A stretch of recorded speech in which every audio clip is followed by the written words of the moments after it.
دوسرا نماز گھر میں پڑھنے کا اصل مسئلہ ہے، اور یہ دیکھیں میرے ماننے والے ہیں جو بالکل مسئلوں سے آ رہی ہیں، آپ اتنے بیوقوف اور جاہل ہو چکے ہیں کہ اب آپ کو یہی نہیں پتا کہ جمعے کے روز میں اگر کسی آدمی کا جمعہ کسی وجہ سے بھی رہ جائے یا کوئی پابندی لگ جائے تو اپنے گھر میں وہ ظہر کی نماز اپنی فیملی کو ساتھ لے کر اپنے پیچھے کھڑا کر کے ظہر کی نماز 4 رکعتوں کی ادا کرے گا، ٹھیک ہے نا، فرض آگے پیچھے بھی وہ پڑھ سکتا ہے، جو مسجدوں میں پہنچ گئے وہ 2 رکعتیں کر کے پڑھ سکتے ہیں، یہ نبی پاک۔ اور امام ابو حنیفہ نے بھی کہا ہے کہ نماز گھر میں بھی پڑھی جا سکتی ہے، امام مالک نے بھی کہا ہے، اور انہوں نے جمعے کی نماز کا بھی کہا ہے کہ وہ گھروں کے اندر ملحق ہو نا، ساتھ والا گھر ہو تو وہاں آپ کو آواز جاتی۔ اب کہتا ہے گاندھی آن لائن جماعت کرانی چاہیے، کیسا عجیب دماغ ہے۔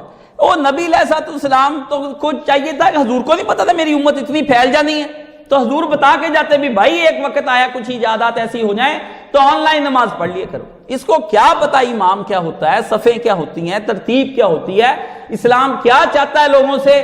اس لیے یہ اسلام کے مجموعی مزاج سے ہٹ کر جو اجتہاد کیا جاتا ہے نا وہ کبھی بھی نہیں، اس لیے آپ کو کبھی بھی سمجھ نہیں آئے گی موسیقی پہ کیا حرج ہے۔ اسلام کا مزاج سمجھیں گے تو آپ کو پتا چلے گا موسیقی میں کیا حرج ہے، آپ اسلام کا مزاج سمجھیں گے تو آپ کو پتا چلے گا بت تراشی کے اندر کیا، اس کے اندر مصوری کے اندر کیا اسلام کا مزاج ہے۔ اسلام آپ کو کسی حالت میں غفلت سے اور نظم کے اندر سے نکالنا نہیں چاہتا، آپ کو پتہ ہی نہیں، اس لیے آپ کہتے ہیں شاعری میں کیا حرج ہے۔ یہ گاندھی لوگ سارے ان کو پتہ ہی کچھ نہیں، کیسے آپ ان لوگوں کو اس ذات کو کیا صرف اس بنا پر آپ قیامت کے دن چھوٹ جائیں گے کہ وہ بڑی نرم آواز سے بات کرتا ہے۔ کیا نرم آواز بات کرنا، لوگ آئے اور تقریر کی رسول اللہ کے دور میں اور لوگوں نے ان کی تقریر کی، عجم کے لوگوں کے، ایران کے لوگوں کی تقریر کی تعریف کی۔ رسول اللہ نے فرمایا یہ بیان بھی بعض کا جادو ہوتے ہیں۔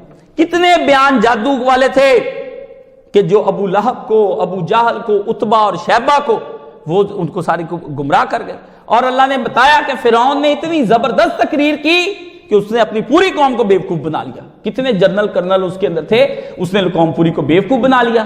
یعنی تقریر کو آپ دل نشیں پر آیا، دیما مزاج، وہ غصے میں نہیں آتے، وہ بھئی یہ تو اللہ نے ایک اس نے مزاج بنا لیا یا اس کا مزاج تھا، دوسرا بندہ حق بیان کر رہا ہے اور پورے جوش کے ساتھ بیان کر رہا ہے تو اس کی بات کے اندر حق تلاش کرنا چاہیے، نہ کہ اس کی بات کے اندر آپ۔ اور یہ بھی مزاج جو آپ کہتے ہیں، آپ نے کافروں سے یہ سیکھا ہے، نرم اور سخت مزاج کے بارے میں آپ کیا کہیں گے؟